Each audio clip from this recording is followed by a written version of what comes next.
श्री संक्षिप्त गुरुचरित्र अध्याय 3. श्री गणेशाय नमः. श्री सरस्वते नमः. श्री गुरुभ्यो नमः. श्रीपाद श्री वल्लभ श्री नृसिंह सरस्वती दत्तात्रेय नमः. श्री नृसिंह सरस्वती अमरापूर ग्रामी येती पंचगंगा संगमी राहती. तैसे स्थान मनोहर वृक्ष असे औदुंबरू प्रख्यात जाना कल्पतरू. देव असे अमरेश्वरू तया संगमी जानपा औदुंबर सानिध्यसी. तीन तीर्थ पर्येसी अमरेश्वर सानिध्यासी. अनुपम तीर्थ असती पै तीर्थ असती अपारी. सांगता असे विस्तारी. या कारणे गुरु त्यापुरी राहिले तेथे 12 वर्ष. आज प्रख्यात ते स्थान नृसिंहवाडी म्हणून. अगणित भक्तजन नित्य येती दर्शना. मनोहर पादुका असत 64 योगिनी सेवा करीत. भक्तजन पूजित असे महास्थान ते. लोकोद्धार कारण श्री गुरुदत्त आपण. अनेक लीला दाहोन मनोरथ पुरविती सकलांचे. ग्रंथ असे संक्षिप्त म्हणून काही लीला सांगत. गुरुचरित्र असे अद्भुत वर्णू न शके कोणी. असता पुढे वर्तमानी शिक्षा कराव्या प्रतिदिनी. अमरापुरी मनीचे ग्रामी जाती श्री गुरुपर्येसा. त्या ग्रामी द्विज एक असे वेदाभ्यासक. भार्या त्याची पती सेवक पतिव्रता शिरोमणी. तया विप्र मंदिरात घेवड्याचा असे वेल उन्नत. शेंगा निगती बहुत त्याने करे उदरपूर्ती. श्री गुरु एक दिवशी तया विप्रगृहासी आपण गेले भिक्षेशी. विप्र नेले भक्तीने शेंगा घेवड्याच्या पर्येसी. श्री गुरु स्वीकारी भिक्षेशी आश्वासित अतिसंतोषी.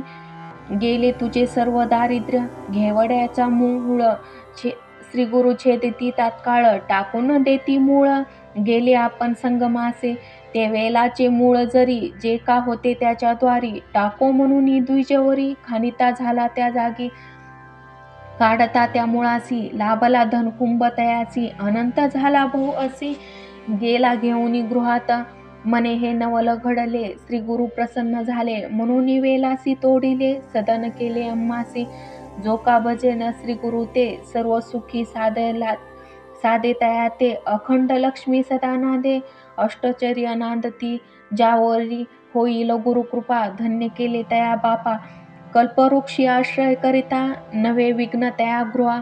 अमरेश्वर सानिध्यानी वसती 64 योगिनी. पूजा करावया मध्यान्नी येती नित्य श्री गुरुपाशी. एक भक्त देखिले श्री गुरुशी जल योगिनी आल्या. पूजेशी गंगेत येती केसी. वाट झाली जलात श्री गुरुनाथ नमुनी. पूजा करीती योगिनी भिक्षा तेथे करुनी. आले मागुती बाहेर योगिनी श्री गुरु ते पूजित. दिव्य तेज तेथे पसरत. श्री स्वामींचे रूप अद्भुत तेव्हा देखत भक्त. नृसिंहवाडी स्थानात मनोहर पादुका स्थापित. पूजित तया प्रत पूर्ण होती मनोरथ. गेल्या 700 वर्षात उद्धारिले अनेक भक्त. अपार महिमा होत आजही आहे वाडीत. शिरोळ नामी ग्रामासी विप्र एक पर्येसी. भार्या त्याची पतिव्रता कष्टी तसे येणे परी. 5 पुत्र तिसी झाले सवे मरण पावले. अनेक देव आराधिले स्थिर नवे कवने परी. एक विप्र म्हणे तियेसी तू आजावे पंचगंगा संगमासी. तीर्थ असे औदुंबर वृक्षासी आराधावे पर्येस. मासे एक आचारित श्री गुरु स्वप्नी येत. पुत्र शतायुष्य होईल म्हणत. अभय देती तिज प्रती. पुढे ते नारीसी पुत्र झाला पर्येसी. श्री गुरु कृपेसी अति आनंद वर्ततला. पुत्रासी झाले वर्ष 7. घात झाला अकस्मात मरण पावला तक्षणी. एके दिनी अवधारा माता पिता शोक करी. जननी म्हणे आक्रोशित श्री गुरुने दितला वस्य. अल्प आयुष्य झाला कसा. ऐसे नाना परी देख दुःख करी बहुत शोक. निवारिते सकळ लोक वाया दुःख करीत असे. तव श्री गुरुदत्त संन्यास रूपे तेथे येत. मनतीचा पादुका स्थानात वर लादला तुला जेथे. ऐसे वचन ऐकूनी विश्वास झाला तिच्या मनी. शव पाठी बांधून घेऊन गेली औदुंबरा. ऐसे करिता झाली निशी विप्र मागती प्रेताशी. म्हणे आक्रोश का हो करीसी. संस्कारून जाऊ आता काही केल्या न देते प्रेत, आपण असही जाळा म्हणित. पोटी बांधून या प्रेत, लोळत असे पादुकावरी. आजच्या रात्री प्रेतासी, सुटेल वास दुर्गंधासी, देईल आपोआप दहनासी. म्हणून या गती सकळ लोक, बोल कोणाचा ऐकेना. लोक गेले स्वसदना, पती सहती अंगना. आक्रोश करीत असे स्वप्नी, नको रडू म्हणून.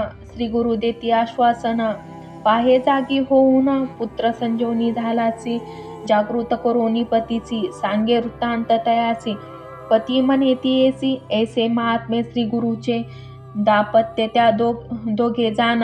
करोनी औदुंबर प्रदक्षिणा, साष्टांग नमुनी चरणा. नाना परी स्तोत्र करीती, नृसिंह वाडी पादुका स्थान. अपार असे महिमान, अदृश्य रूपे नारायण.